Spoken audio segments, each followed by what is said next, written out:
Alors, une actu sur Caradisiac, les écologistes veulent limiter à 90 km/h les voitures trop lourdes. Quoi? Oh là là. Alors ça va pas passer, ça. Les modèles de plus de 1,5 tonne seraient considérés comme des poids lourds, et donc limités à 90 km/h sur les autoroutes. Alors, est-ce que ça concerne les voitures électriques? Parce que beaucoup de voitures électriques font plus d'1,5 tonne, hein. C'est le minimum, 1,5 tonne. À part la Dacia Spring ou la Twingo, évidemment, qui sont des exceptions à la règle. La prochaine présidentielle est dans un an, mais certains ont déjà la tête à cette élection. Les écologistes choisiront leurs représentants via une primaire à la rentrée. Les candidats potentiels préparent le terrain avec des sites dévoilant les grandes lignes de leur programme. Après Éric Piolle, maire de Grenoble, et Yannick Jadot, eurodéputé, c'est au tour de Julien Bayou, chef du parti EELV, de l'ancienne plateforme participative. On y trouve des notes d'intention pour construire une république écologique et sociale. Bon, je vais passer l'intro, c'est un peu long. Sans surprise, la voiture dans le viseur des écolos. Pour EELV, il s'agit de changer notre vision de l'automobile, de passer du principe de la voiture possédée à la voiture partagée. Je suis pas trop d'accord avec ce principe, hein, pour le coup. Pour le parti, l'idée n'est pas seulement de remplacer le pétrole par l'électrique, il faut carrément inciter les Français à moins se déplacer, en repensant l'organisation des territoires, encourager l'usage des transports publics, du vélo et de la marche. Alors du vélo électrique, ok, hein, si c'est pour faire des grandes distances, mais quand il fait beau, c'est cool. Quand il pleut à verse, quand il fait moins 10 degrés, c'est un peu moins cool quand même.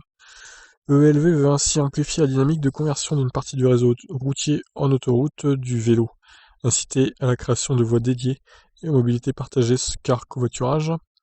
Sur les autoroutes, rien d'extraordinaire, ces changements étant d'ailleurs déjà évoqués dans le projet de loi climat. Mais une autre proposition va faire réagir les écolos, s'attaquent frontalement à leur bête noire du moment, le SUV, pour lutter contre la prolifération de ce type de véhicule. EELV veut imposer l'induction de poids, avec une idée choc, considérer dans le code de la route les véhicules de plus de 1,5 tonne comme des poids lourds, donc limités à 90 km/h sur toute route. Ouais, non, c'est peut-être un peu extrême là quand même, hein. Alors plus de 2 tonnes, ok, pourquoi pas, à la limite. Mais 1,5 tonne, c'est pas si lourd que ça, hein, quand même. Une proposition folle que l'on voit mal aboutir en raison d'une mise en place qui semble bien compliquée. L'opinion devra aussi massivement rejeter un tel projet. On se souvient de la bronca lorsque la Convention citoyenne pour le climat a proposé de réduire la vitesse max à 110 km/h sur autoroute. Alors imagine à 90. Ouais, c'est pas très logique. C'est pas très logique. La bataille du poids risque en revanche d'en passer par le malus. Dès 2022, les véhicules de plus d'1,7 tonne seront taxés. Et assurément, ce seuil sera vite baissé. Du côté des écolos, on plaide pour un seuil à 1,3 tonne. Ouais, non. Faut y aller doucement quand même, hein. Sinon les gens vont pas accepter ça du tout. Et ça va faire un tollé médiatique. Donc, qu'est-ce que vous en pensez de cette mesure des écolos qui veulent interdire les autoroutes à plus de 90 pour les voitures de plus d'une tonne 5? Alors, encore une fois, comment contrôler, hein, que tout le monde respecte bien cette limitation? Il faudrait connaître les modèles par cœur. Tel modèle fait plus d'une tonne 5, donc il est en infraction. Enfin, c'est vraiment incontrôlable. C'est une utopie pour moi.